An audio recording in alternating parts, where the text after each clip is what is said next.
What lessons have you learnt from football Yep. that have helped you now in business? I think that's probably the biggest thing I'm taking into life is do the work and it'll come. A lot of people who do listen to this are in the construction space. What was the biggest thing you found working with these companies? Like, what was the biggest hole? Probably just the lack of pricing jobs properly in such a big market. And that's probably where we're at now with a lot of builders that have just got on a chain of doing that. And then all of a sudden, 5 years later, they've realised when jobs dried up, they couldn't sustain it. Most of those, the greatest players out there, have probably done a lot more than you know. It's like, fuck, we're playing so small. And we're doing things like above and beyond what a normal person does. And even we still challenge each other. It's like, hey, what are you doing? It's funny because when you talk about football, to me, it feels like another person. It feels like something that it feels like a movie almost that I know I was involved in or I watched, but I can't quite remember everything. Anything you'd do differently in your career? If you could go back?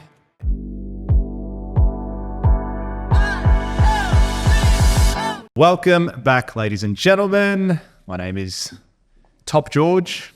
I'm joined by Robby, and we've got a special guest today, Mr. Nick Daffy. Thank you very much for joining us today. Thanks, guys. Good to be here. Excellent. So, Nick, for those of you that don't know or don't remember, back in the 90s was an AFL football player for Richmond. And who else did you play for? It was one other team. I actually played for Sydney for 1 year. Yeah, nice. Game, 1 quarter. Oh, so that was it. That's another story. But what was it, 11 years all up? Oh, fantastic. And then retired early 2000s. Yeah, good. How many games you play? Played about 170. Okay, excellent. Yeah. So excellent. My knees were... I retired quite early. It was 28. So I'd been around for a while, but I still retired probably at my peak. Yeah. So, which is something... Was that a forced retirement? Yeah, my knees were just bone on bone. But I felt like I was 45, but I was 28. When I'm looking now going, oh my God, I was so young. Was that a tough decision? It was sort of forced. I was literally draining 40 mils of fluid out of my knees before training and literally just sitting there icing it the whole time. So as much as I felt like I jumped a little bit early because I probably could have handled it, or when I say that, maybe just, I feel like I could have stayed longer, but just mentally I was gone. Yeah, right. Yeah, so, but it's funny because when you talk about football, to me, it feels like another person. It feels like something that it feels like a movie almost that I know I was involved in or I watched, but I can't quite remember everything. Yeah, good. Mike, if you just talk into the mic a little bit more. Sure. I'll bring it forward to you if you like, wherever you want.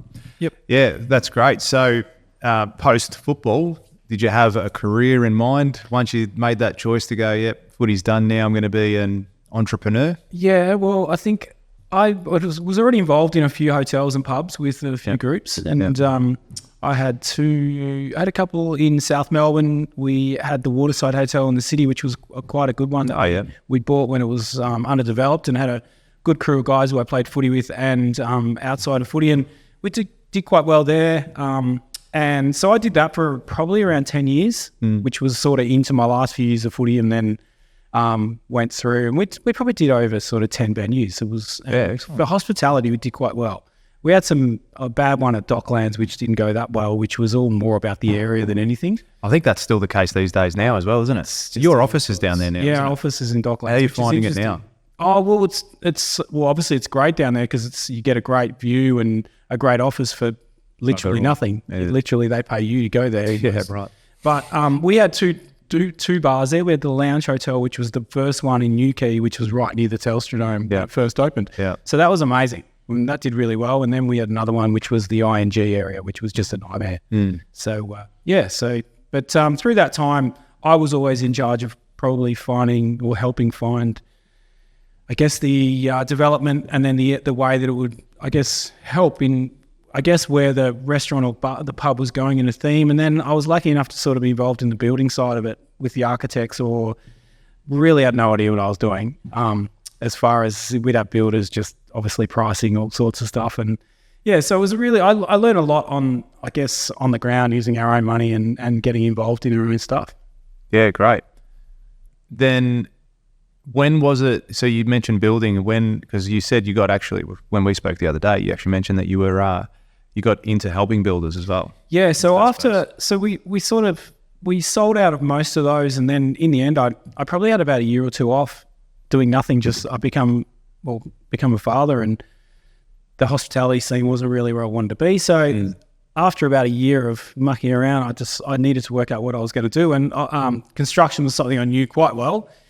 And I went in and helped a company actually the first job was in Bondi, which was for a builder developer, and just found it and thought that'd be a great opportunity to go and get involved. I live in Sydney, and I ended up working with a builder and just helping them sort of grow their business. Okay. And that went for about a year and a half, and then come back to Melbourne, and that's what I did. So I was able to get into an area that I felt was good, which I could sort of connect the dots, work out where take a company, say, from doing 15 mil to potentially 25 or 30 or 40, depending on where they needed to go and what sort of jobs. So I did that over a sort of 10-year period, which I found really a lot about just persistence, putting ideas together, working out, and then connecting the dots of the people that can help the companies get to where they need to get to.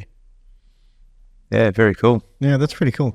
What's the because a lot of people who do listen to this are in the construction space. What was the biggest thing you found working with these companies? Like, what was the biggest hole? What was the biggest... Well, that's a good segue into what we're going to talk about, what I'm doing now. But I think the biggest thing was everyone was just so focused on growth. Not pricing things amazingly well, but just grabbing a job, 2% margin. Saying whatever they got to say to get the work. Got employees, just get in there and get it done. Yeah. Thinking they've priced jobs really well, but they haven't priced them very well at all. So, I think the other thing is relying on an estimator that a director is, say, a $40, $50 million company turnover, and they're pricing $12 million jobs and really haven't priced that well. They're relying, and they'll do a half-hour session of a summary of a tender, and it's just, you just know they've got holes in it. Yeah, on a $12 million job. Yeah, and so and for me, I wanted to win jobs, so I'd just be sitting. It's like a BDM role then. It was really a BDM and just a growth and probably strategy a bit as well about where we could go next.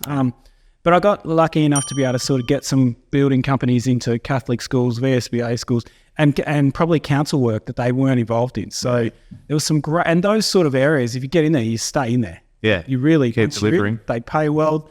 They are tight margins, but if you get the jobs done well, you should be guaranteed work. So probably just the lack of pricing jobs properly in such a big market. And that's probably where we're at now with a lot of builders that just got on a chain of doing that. And then all of a sudden, 5 years later, they've realised when jobs dried up, they couldn't sustain it. See, I don't like that building model, that whole business model in the first place, on any level of business, not just construction. It's like you mentioned it there, look, that's not the greatest margins, but why shouldn't it be? Right? Yeah. I would look at a Catholic school and say, look, if I step into that space now, or any school or councils, I say, no, this is my price. But I'm going to deliver. If you want to go to that guy, great. There's a good chance he might go broke, right? Or he'll do it and make what? 2%, 3%, 5% is a good job. 8% is a good job. No, that's not a great business model in any business. And why is it? It's funny. I find it funny how it's acceptable that builders should be making X amount of dollars, like 10%. Oh, wow, 10%, that's heaps. Yep. It's heaps in the perspective if you're doing a $500 million job. Yep. But it's all relative still. Do you know what I mean? I'd rather do a $50 million job with 30% margin than a $500 million job with 3% margin. Yeah, I agree. And that's a good point, because I think that some of those companies we spoke about before, council, some of the schools, they're responsible for some of it too, because they had project managers that drove a hard bargain on these jobs, and they knew they had no margin, but they still signed them up. And they made it really hard, whereas it should have been almost a guaranteed margin of some sort. Yeah. We're talking about money that's government money, and I don't think so I found that unfair on the builders, because they had to be at that level to get these jobs. And I almost felt like you're almost making these companies get to the point of not making any money. That's right. And I found it unfair. Can I play devil's advocate here? Yeah. Being I don't work in the construction space. So like outside looking in, I see it as, well, they're trying to save money. Yeah, like if you could get the same product at the same price. At a cheaper price, I'm going to get the same thing. Why wouldn't I go for the cheaper builder? And you're right, it's not the same thing, because they cut corners, they do this, they try and make budgets meet. But the same thing happens to us. That someone wants a video, someone wants some marketing done, etc., and then they're like, "Oh, you guys are more expensive." Yeah. But we get undercut because they find someone who can do it for $500. Yeah, but it's not the same thing. Hey, it's not the same thing. The product is not the same. They're completely different. And it's funny, ever since we've had like the caliber of Iggy coming through and doing videos for us, people look at our content, for example, now, saying at my business, at my consulting, wherever we're doing it, And they're going, that's next level shit. I said, yeah, absolutely, but we pay for it.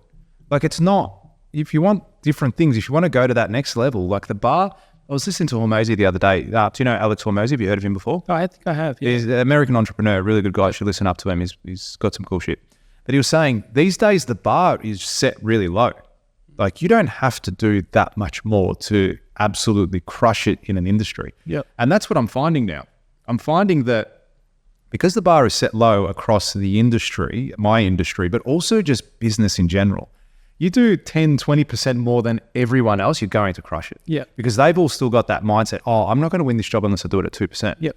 And then the 2% person that goes in there and does that, he's going to be looking safe in your space. They go, oh, this guy does it for $500. Yeah, but he's outsourcing the editing to India, right? And where he's paying $3 an hour, like, what are you expecting to get for $3 an hour? I can do that same edit on my iPhone. Yep. You know what I mean? So that's where it becomes a bit of education too. Like, you got to educate your client. This is what it's about. This is why we pay extra. This is why we're worth this. Yeah. And if it was the case, if price was always everything, look, it almost gets to a point where the whole industry needs to get together and say, no, we've had enough. We will never do a job at that price ever again. But that's not going to happen. You're always going to find that one. It's not going to happen. Exactly. You're going to find that one go, no, I'll do it at 2%.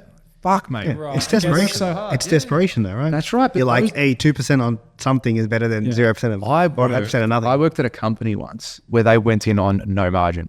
Yeah. Just 0%. And they went back to the trades. Win the job, to win the job, they knew they had $250,000 You know what they do? site work. They go back to the trades and punch them. And then that's it. They make the margin on that side. Right. That's where a lot of them Oh, go. wow. I didn't know that. Or in saying that, so say Multiplex, for example, the big guys in the city, they will go in on 2 to 3% margin. I know this for a fact because I know one of the directors. They'll go in on 2 to 3% margin. On $100 million. Yeah, like on a big job. No, it's not chump change. They'll do it on big projects. So on a $500 million job. Yeah. And then they make money by redesigning the structure. So they'll do a complete redesign of the building. As long as it looks the way it needs to look, they can do a design and construct where they go and use alternative products. They've got the full ability to. And design the structure to be more efficient, and then they might pick up another 5%. Okay, that's a fair business model though. Oh, that's great. Yeah, but you're talking, they're not locked in prices. Like, they're going to go, okay, we're pretty sure we can do that. But then they're ruthless too. Yeah, you go and work for them. They're like, no, this is what our price is. But there is a Hickory Developments or construction. They've done that model really well. So it's probably back to when someone does it really well, they make money from it and they continue it. But then the ones that come in and try and do it unprepared are the ones that probably fail a little bit. So, well, I priced up a commercial project at Business Park, like warehouses, last year. Yeah, it would have been last year. It was 41, it was a $6.5 million project. Yeah, let's just call it 6.6 for example. And I went in on pretty fair and reasonable margins, right? I looked at it and I'm going, look, this is competitive. Definitely what I would do it for. Wouldn't really want to do it for much less. I had another builder come in. He was $600,000 cheaper than me.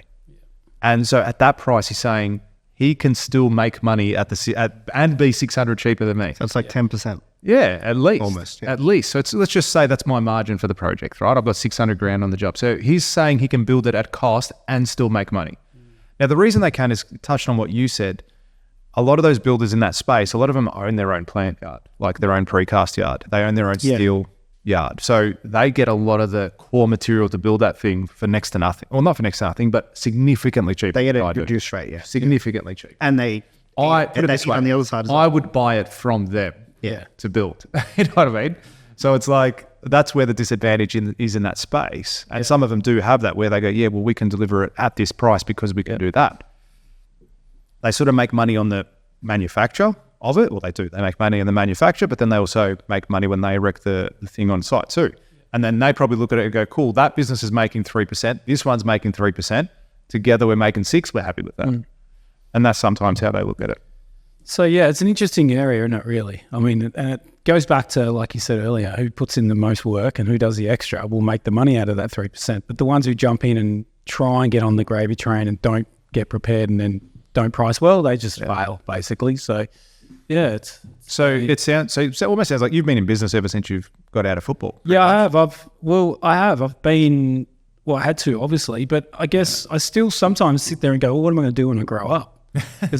But that's just I don't know, it's just how you feel. And And I feel like I've been building in construction, seeing how you win jobs, how you connect, seeing how the estimating works, see how companies really roll and how they make how they grow and how they, I guess, function in general, has really brought me to where I am now with the software. So it's been when things just evolve, I feel like it's been an amazing evolve for me to get where we are now. Was that a whole, so we'll dive into what you're doing now, but was that a result of what you had seen happening in construction companies that you go, okay, I need to do something different here? Yeah, well, certainly. Look, I got lucky and worked in a construction software business for a little bit to try and help them grow that business. And I didn't know anything about construction software. So it was a real eye-opener for me. And then all of a sudden, everything I'd sort of seen in being a BDM or helping companies grow, it all come to light that, a lot of these companies weren't very good with, I guess, tracking their projects. Yeah. And obviously I'd seen the budget, getting how they come up with the budget, but now I'm involved in how you set a budget and you track all the communications through to the end of the job to make sure you know where you are real time. So that's been interesting because I think that's an area that I'm quite passionate about. And a lot of companies don't know where they're at halfway through a job. Yeah, it's one of the most common things I see with all the guys that I coach and mentor. I can tell you right now, if you said, George, how much money are you making specifically or losing on rubbish removal on any job? I can tell you to the cent right now. You give me 30, you give me a minute, I'll print a report. You say, there's how much money we spent. There's every transaction. There's what we're forecasting. It's all there. And that's powerful stuff. Like you need to know that because then you can make business decisions really quickly. So for example, what's an example? Yesterday, when we were at the training, when I had my event last week, Simon, my project manager who you just met before, he messages me, hey, this is our budget. This is what I've got a price for. It was 15 grand pickup on a particular package. I'm like, fantastic. All right, so that 15 grand, pays for some of his salary, let's say. Okay. Or I can go, cool, $15,000. That's great. That's exactly what I need to go and invest in this software. That's exactly what I need to go buy this new generator. It's exactly what I need to employ someone else. And then you can start making smart business decisions based off real-time information. Whereas a lot of the guys will go, 15 grand. They go, okay, great, 15 grand. I can go buy the new ute. Oh, it's okay because I've got 15 grand, so that'll pay for it for the year. And then they go, oh shit, but actually I'm over budget by 20 grand on my rubbish.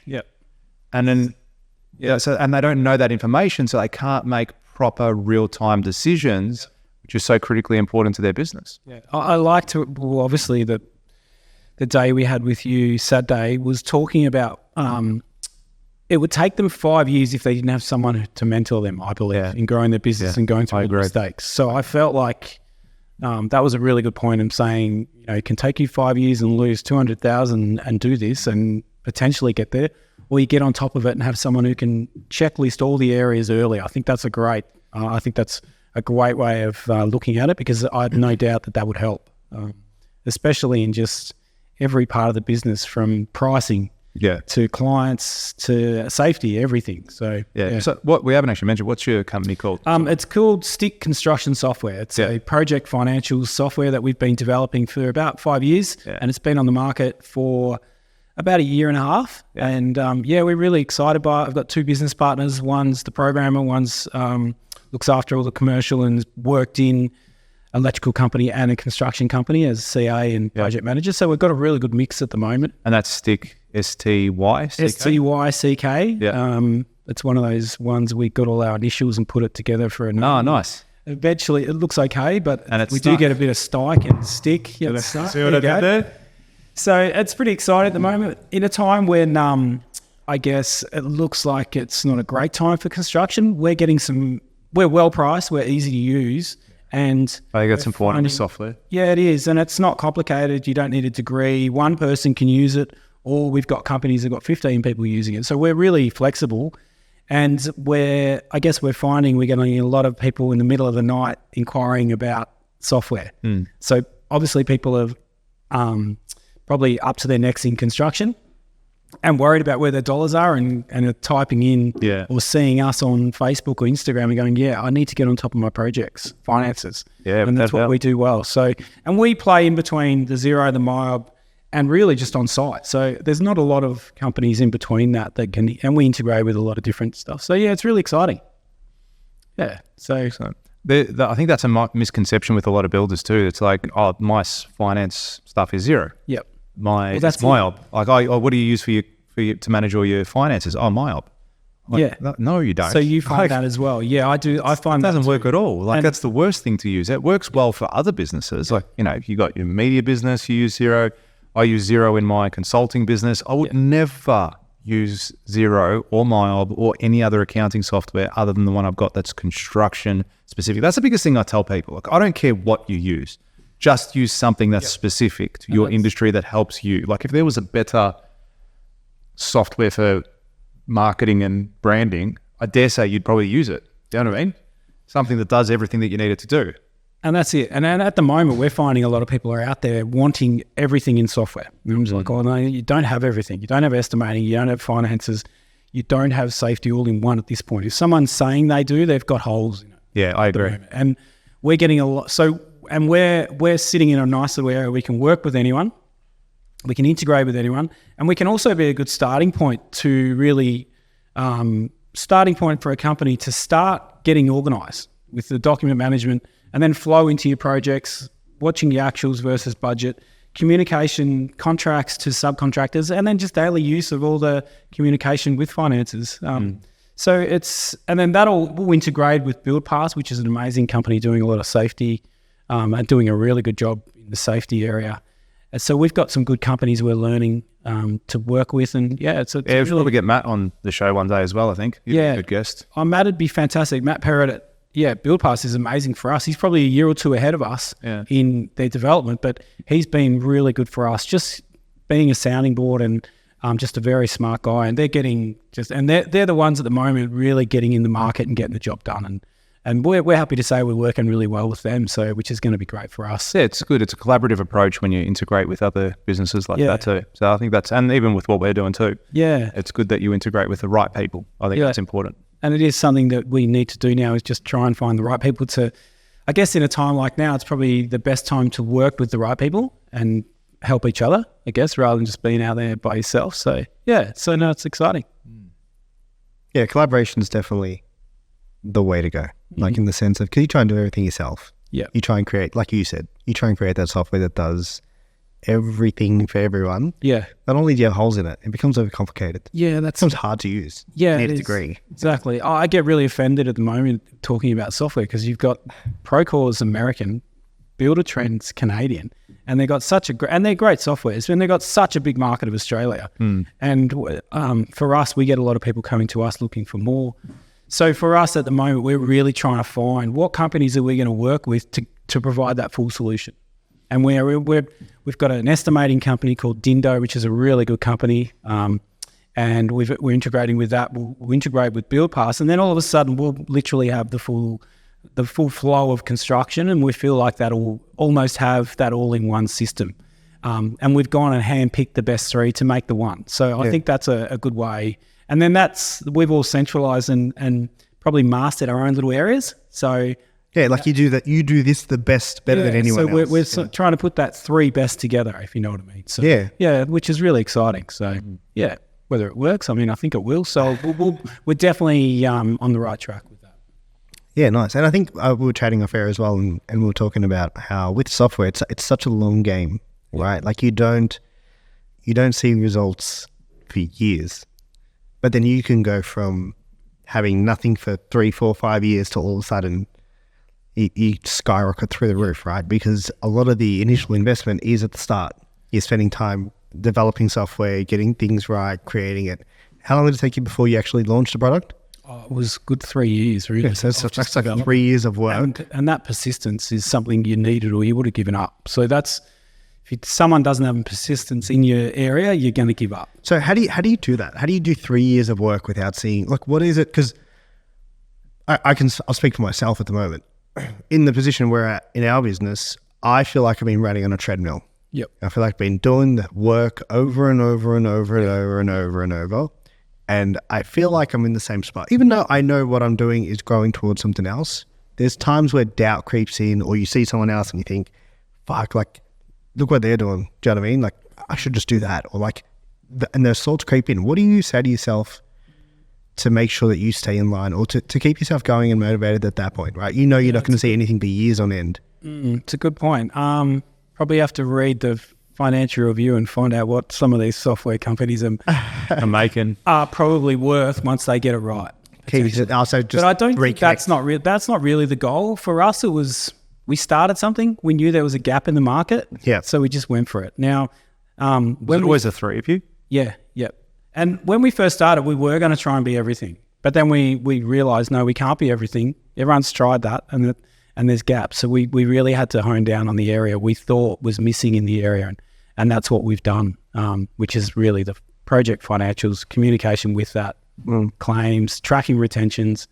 We're looking at a cost plus reporting system, which is crazy. There's not one out there at the moment. We're finding there's holes in that. There's more of those projects coming up these days. Yeah, and I think that's great for builders, because that means the person who trusts the builder. You've got to obviously have a bit of clarity. So we're helping with that clarity to make sure the owner knows, or the developer knows, this is where it's going. And I think that's a great way to do jobs. Cost plus. Yeah, cost plus, And then we can help them with that clarity. We can help them track every dollar, because there is that confusion of margins when you do that. So I guess back to your question, how, I guess you just got to believe in it, I guess. And I think, George, you said earlier about putting that extra work in. We know we've put the extra work in to make it work, and it is working. It's still going. Yeah, that's right. Not like you've stopped now. No, that's right. So now we're putting more energy in, like you said, into the integration. How are we going to make this flow? Everyone can say integrate with MyOb or BuildPass, but now we want it to actually flow and work well. Yeah. So you touched on it a little bit earlier, just briefly.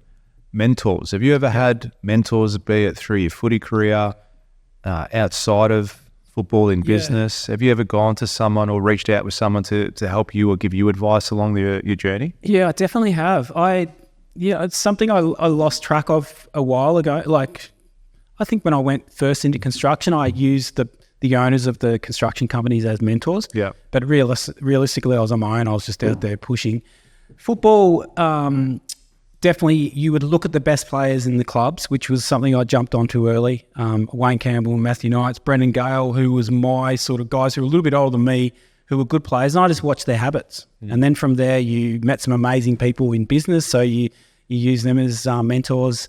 And I think it's something that is undervalued. You really should find people that you want, that you can see are being successful. Because I think most people will give you everything if you ask them a question. If you show a bit of interest and say, I love what you've done, and they'll give you all the answers that you need to fast track. Yeah, I agree with that. I think more people are more willing to help than what you would think. Yeah, I think so. As long as there's a good, you've got to obviously connect with someone. Yeah. But even me connecting with you, George, like, I like your energy, I like what you're doing. So it's been good for me to see how you do business, because that gives me energy on, okay, I'm not doing enough. When you see people who are doing a lot. We say that to each other all the time. Yeah. It's like, fuck, we're playing so small. And we're doing things like above and beyond what a normal person does. And even we still challenge each other. It's like, hey, what are you doing? Right. Is that all you did? Is that all you did this week? You know what I mean? Oh, it's 9 p.m. and you go to bed. Yeah. What's wrong with you?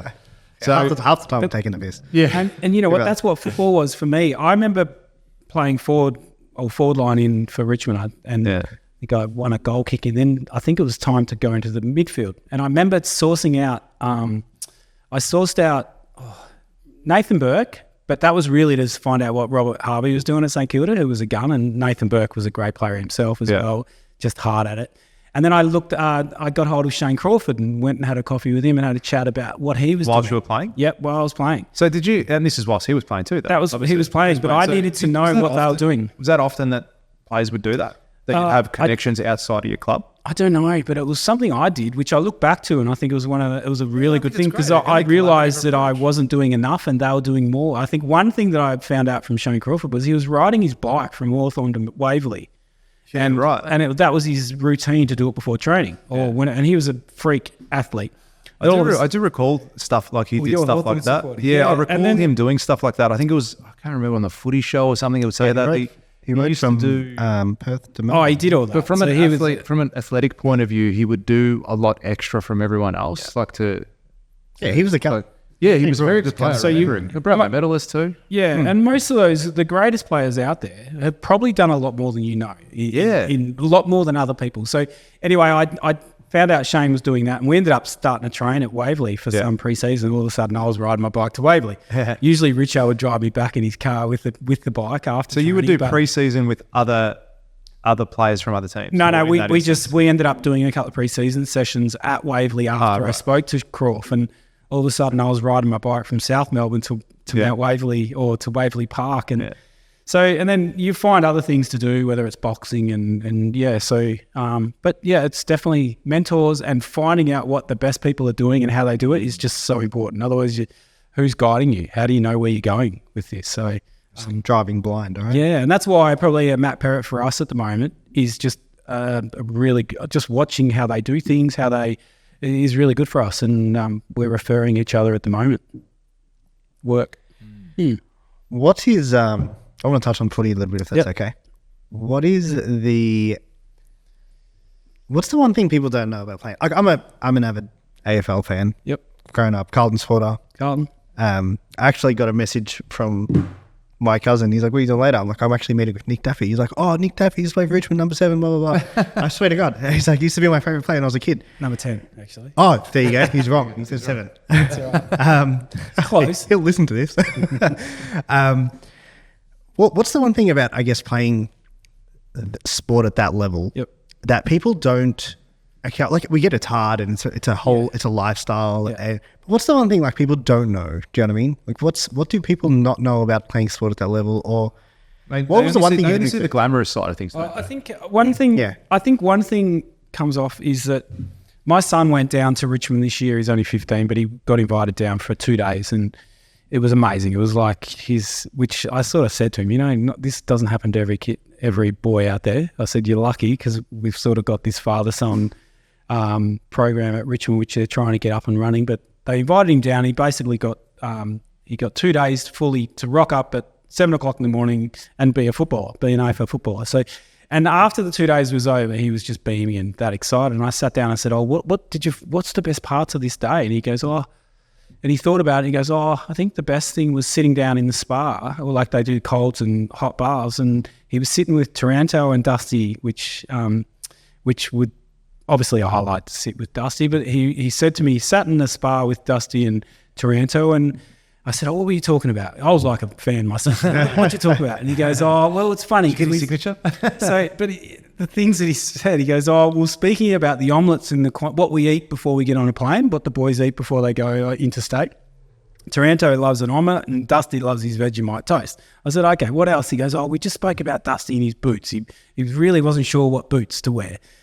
And it just made me realise that these guys have come out of being 16, 17-year-olds from the country or wherever and put into this punt road, a Dusty or a Tim Taranto went to Sydney, and everyone thinks they're this special human being, this Superman, but they're literally just someone who loved football, plucked from the country and dumped at punt road and expected to be this Superman and I just it just have all the answers. Yeah, it just made me realise that they're just guys who, just like I was when I first started.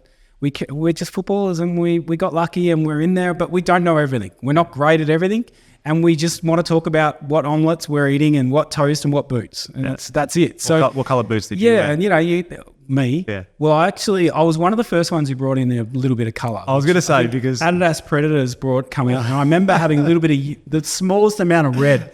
And I remember thinking, I'm going to get in trouble. Yeah, everyone's going to give it to you. Yeah. So, I was at the game. I went to the game a couple of weeks ago, and it was like when I was playing footy, it was everyone wore black boots, and then you'd get that one really good player might wear white, and you're like, "Oh, watch out, hot shot!" Yeah. Everyone wore black boots. No, there wasn't a single pair of black boots on the field. No one wore black. I recken it's the anomaly. It's changed. Yeah. No, the colours are on fluorescent. Fluorescent. But they're cool. I like them. No, they look great. My son's already sending me photos of what boots he's wearing for next year. No, and they're like the brightest of bright. So I was like, if you want to stand out, just wear black. Yeah. With nothing on them. So is he looking to go down that path of playing? Yeah, he wants to, and he's always been a late developer, but he's starting to get on top of his game. He plays for Geelong College and some areas in Geelong League, and I can see some really good qualities in him. It's good. He's driven. He's a beautiful runner. He's got beautiful skills. And I think he's it's there for him, but he's got a lot of work to do, and he loves footy, and he's halfway there because he wants it. He wants it bad, and he works harder than most kids I know. So he's on his way. So what lessons have you learnt from football that have helped you now in business? Well, I think just persistence is one thing. I remember a pre-season for us was a nightmare because you had to do all this work, but there was no results. So I think early days we found out that you could spend 3 or 4 months doing nothing and hidden away, running around, and then all of a sudden round 1 came and you were on fire, or your body was just in a different area. So I felt like that was probably one thing I felt, that you could do the work, no one would see it, and then it would, all of a sudden the results would come.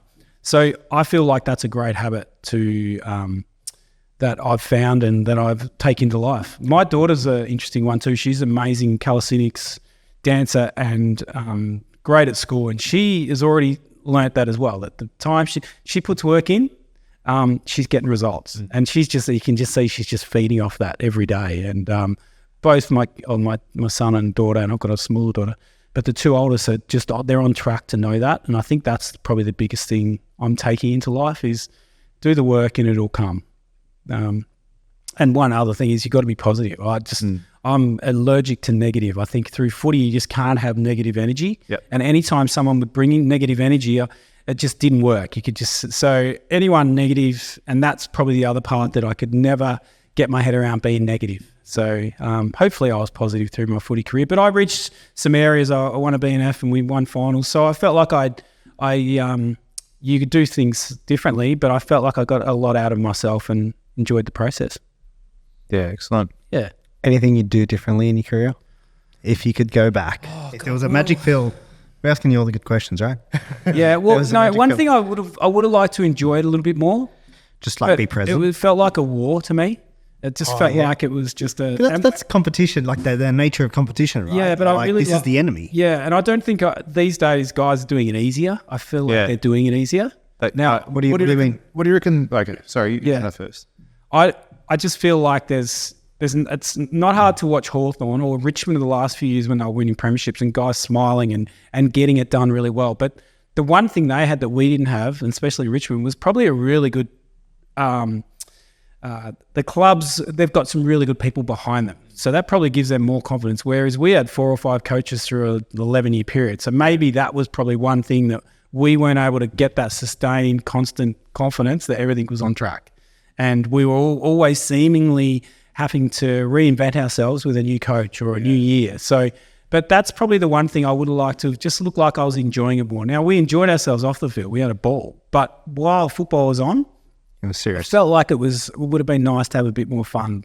But I've seen some photos the last few days of Richo and Brendan Gale's about to finish up at Richmond, and we've been throwing some photos around of past times, and there's some great photos there that they're away in London or at Brendan's place in Sorrento, and we look really happy. Like, I'm just thinking, oh my God, look how happy I was. But when I was training or playing footy, it just seemed really hard. Yeah. So, but we had a ball. Do you think how do you see the game now comparatively to when you were playing? Yeah. Better, worse, do you know faster, what? slower? I'm loving watching it because there's gears, there's control. They slow it down, they go fast, and I've done a little bit of coaching at Werribee the last 5 years. I'm having a year off this year. Yeah. I just love the skill aspect of it, and I love the strategy of it at the moment. So I really enjoy it.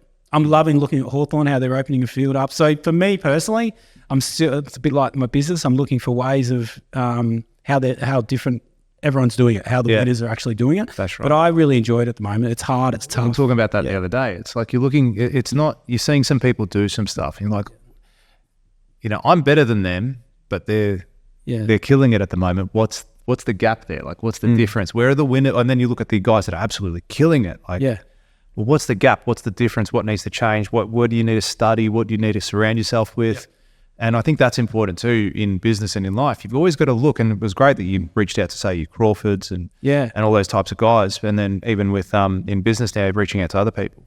I think it's really important that you just stop and ask yourself that sometimes.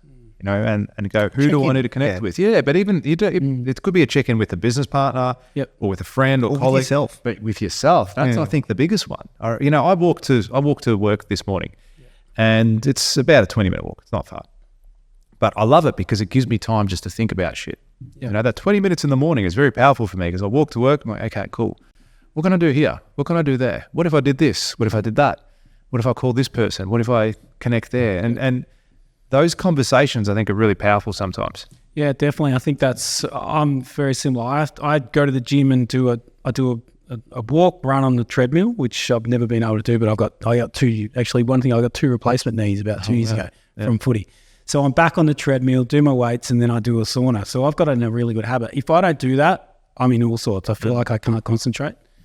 But also, if I feel bad, if I'm in a really bad space where I guess a lot of people might go to bed, they're not feeling great, I'll go to the gym and get that out of the way. And then all of a sudden I take a deep breath and off we go. So that's, I think that's really important to do that. And yeah, absolutely. Well, no one does a workout and feels shit after it. No, they don't do it. You just got to get to that point of getting it done. And then all of a sudden, so I don't know how we got onto that, but I guess that's just habits. But that's the thing though. It's business and life. Yeah. It's kind of one and the same. Yeah. You know, people would always try and separate the two, but they shouldn't.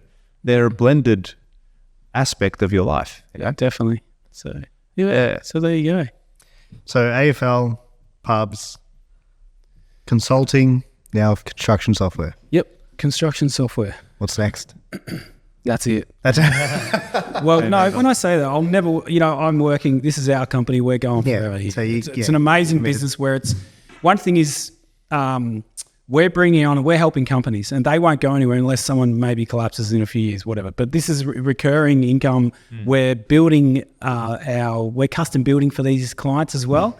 So this is, every time we bring on a client each month, they're staying with us, which is amazing, I guess, model to have. Where 100% retention or very close to. And then quite great. Yeah. So for me, it's just, we're just bringing great clients on, great people, understanding, and we're actually listening to the market. We're listening to our builders. They're smarter than us in building. So if we don't listen to them, we are crazy. That's right. It's at the end of the day, you got to give people, like I'm a big believer in employing your weaknesses, but also listening to experts. Like get the best person in for that job. And that's why I got you in after we spoke. And you were, credit to you. Yeah. You could have very easily, you were saying you were chasing me for 6 months. I think I was, yeah. And it's like, hey, George, love your stuff, love to connect. And I'm like, okay, Nick. I'm like, oh, fuck, I've got to call him. We've got to call him. And I was just so busy at that time. You just called me probably at the worst time. That every time I went to go speak to you, and I did respond a couple of times, saying, let's do this day. No, we tried, but you're right. But you're persistent enough to keep going, and then that's resulted in now collaboration of where we are today. Definitely, and I think I could feel that was going to happen. Even watching you work on Saturday, I was like, oh, this is, I just felt like it was the right thing to do, you know what I mean? Like we can work really well in that way. So, but yeah, it was definitely something that, if you feel that it's the right thing, you got to go for it, don't you? To be honest, I couldn't agree more. Trust your gut, but don't go for everything. You just got to pick and choose which ones. So, Are you going to look at going international as well? Well, the thought's there because it's there. Well, if Procore and Builder Training can come over here, why can't we go over there? There's obviously gaps everywhere. So, but our system, for instance, is very simple. It works well. So it would work anywhere. Yeah. And it's obviously there's different language in some of the way, I guess, whether the US or New Zealand, but there's not much difference in how construction's done at the end of the day. So we'll get hold of our area here. And I think we're talking about, our builders. We've got a great, there's a crew, Turn Group, Harry and Lachlan, they're Turn Group in Melbourne, and they're doing some great things. Now, there's some really smart guys who are teaching us what they want in their software. Now, we've built our system, but they're helping us build in some areas to help them. So, which will in turn help others. Yeah, and that's something I'm really excited about is connecting with these smart builders out there who are coming with us, and we're not stubborn where a lot of the software out there is plug and play. You get in there and you can fit your business in it and that's it, but don't come back to me. There'll be issues with it. So I'm feeling quite excited by that and learning from some really smart construction guys out there. So you guys customize it to fit directly whatever they do. Like that business, that structure, you're like, cool, we'll make this. We are doing that. We've done that with the cost plus model, and we've worked with turn group guys to do that, to make sure we understand what they want. There's and we've got commercial builders, residential, we've got landscapers, we've got developers on at the moment. So it works also for construction companies, like a carpenter. Could a carpenter? It does, yeah. Well, carpenter who's probably working in commercial should use it, because they can get their payments and their claims in time and get something where they're probably notorious for not having great paperwork as far as. Yeah. And it's good for a subcontractor if you're up against a big builder and you don't get your payments in time, you won't get paid. So if you can have a system that helps you get all your claims and variations in time and up to date, you'll get paid when you can. Otherwise, they use an excuse and go, "Oh, sorry, you didn't get everything into me by the 15th of this month. You don't get paid." The poor guys don't get paid. So that's where our system can help subcontractors be better organised, so they're up to date with the builders. I think that's another area of our business that we're pushing. So yeah. So but I mean, that's the software's where I'm going. I love the footy. Watch it. If you ask me, soccer or football, I mean, footy to me, at the way it's going, would be great to be involved in it, but I've got some great memories of it. That's good. Who you got for the flag this year? Well, I don't know, like I felt it's so open at the moment. I feel like very tight 8 as well. Yeah, I feel like Carlton's got a game that can go. Come on, just because he's you got to get over the first week, so that's going to be hard enough. Carlton will get absolutely smacked around in Brisbane. Oh, they're Brisbane. We beat them there last time. Oh, did you? Yeah. Did you? You haven't won a game for the last fucking month and a half. Yeah, it's going to be tough. One of 6. It's going to be tough. It's going to be tough. So there's a thing with that. Like, I don't think they're going to win the flag. I think they're just, something's wrong there. There's a morale issue or something. They're not playing the right type of footy. They were. Wasn't it? I think it was more injuries. They had a lot of injuries, but like, you got 0 depth. Yeah. Do you know what I mean? But it's not only that. I think you touched on it. It was that morale. When they played the Hawks because they seem like they're off. Yeah.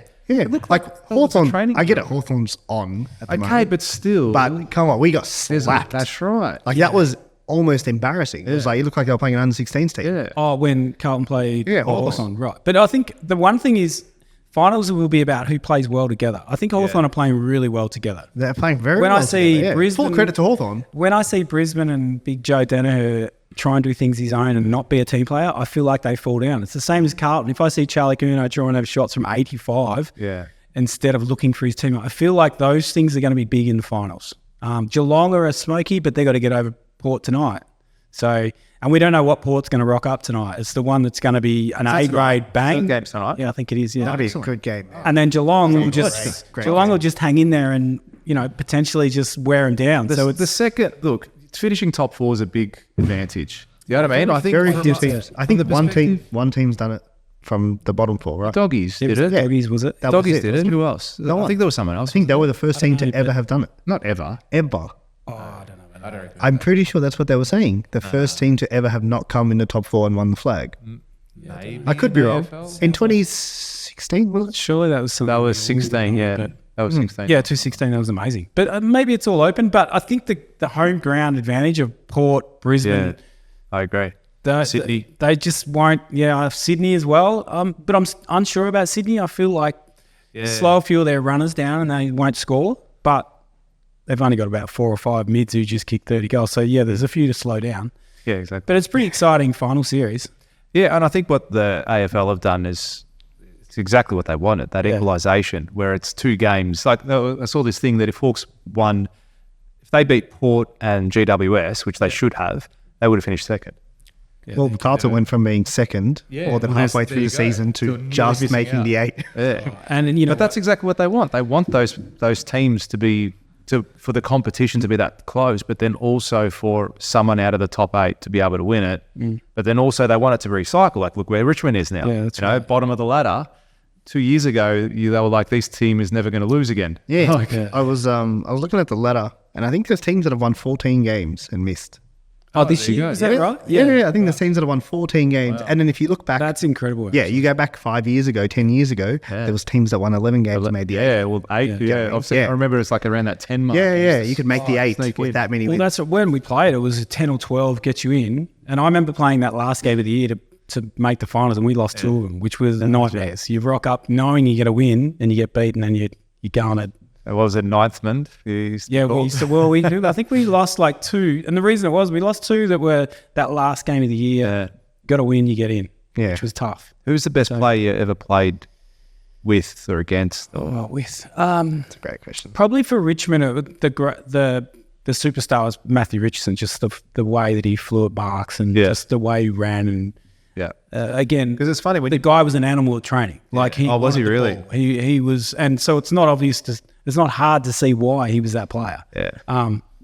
As far as class and sustaining, that high level, Wayne Campbell and Matthew Knights were right up there. And then, I guess overall, watching as a spectator, you can't go past Dustin Martin, just the level that he hits at the right time. So we've been a real, just great supporters watching him. Yeah, absolutely. And I mean, right now, I love me and my son love the Port Adelaide Mitts, Rose and Butters. He goes for Richmond, I'm assuming. He's a Richmond man, that's it. But we love watching those guys go at it. I think they're just two guys that were so different, but we love watching how they play. Yeah, very good. All right, Nick, we appreciate you taking the time and coming down and having a chat. If someone does want to connect with yourself or wants to, try out the software, Stick. Yeah, right? Stick. Where can they find you? Where can they find the program? Yeah, well, obviously Stick, www.styck.com.au. It's the first time I've done that, actually. We give 14-day trial to anyone. We can give them a free demo, and we can, we're only, like I said, we're cost effective, $380 for 2 users a month. It's a pretty good going. It's a no-brainer. Less than $100 a week to get yourself organised, or your wife, or your CAs, or your PAs, project managers, PMs, sorry. I think it's not a bad business, and we're there to listen, and it's a great software. We're getting some amazing feedback. Awesome. What about yourself? Are you on social media at all from a professional level? For Stick? No, for yourself. Oh, no. What do you mean, sorry? Like, do you have your own social media profiles? We've got some diehard Richmond fans. No, not me personally, but just, you know what, I'm just in building Stick at the moment and working out the strategy of where we go with Stick. And well, actually, you're on LinkedIn. I'm LinkedIn. You're on LinkedIn. We connected the other day. Yeah. so if you want to connect with Nick, you can find him on LinkedIn. Yeah, definitely. That's. But I mean, you'll find us. Look up Stick construction software. But I really enjoyed the chat, guys. Bit of everything. That's it. Like I said, I learned a little bit about myself when we start talking about things of the past. Yeah, we learn a little bit about ourselves every time we do this as well. Yeah, definitely. Thanks, look, it's been a great journey. What episode are we up to now? Late 40s, I think. Close to 50, yeah. Oh, really? Close to 50? Yeah, probably 48, 49, something like that. Very nice, very nice. So, well done. Been a good journey so far, mate, and look forward to, we'll get you back on in the weeks or months or years to come. Yeah. It'd be great to see. Come back and see how Carlton went, mate. And so let's close on that. You didn't give us your tip. For the grand final. For the grand final. 2024 flag. You heard it here first, guys. Well, I'll go Brisbane. Brisbane. So that means Carlton's definitely out. We'll see how we go Saturday night. And good luck to Richmond with all the draft picks too. I'm pretty excited by that. So I'm excited to see where they're headed, Jim. Thanks, guys. Thanks, Nick. Thanks, guys. As always, we're here. You know what to do. Top right-hand corner. Subscribe when you get the chance. And look forward to chatting to you next week. Awesome. Thanks guys.